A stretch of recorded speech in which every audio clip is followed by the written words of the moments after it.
ಯಾಕ ಸೀರಿ ಹುಟ್ಟಿಲ್ಲ ಆಕಿನ ನೋಡಿ ನಾನು ಚಡ್ಡಿ ಕಸಿಯ ಕಟ್ಟಿಲ್ಲ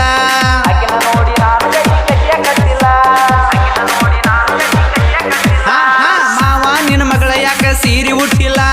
ಆಕಿನ ನೋಡಿ ನಾನು ಚಡ್ಡಿ ಕಸಿಯ ಕಟ್ಟಿಲ್ಲ ಮದುವೆ ಮಾಡಿ ಕೊಟ್ರ ಈಕಿನ ನನಗ ಮುಸ್ರಿ ತಿಕ್ಕ ಕಚ್ಚತ್ತೇನ ಮನಿಯಾಗ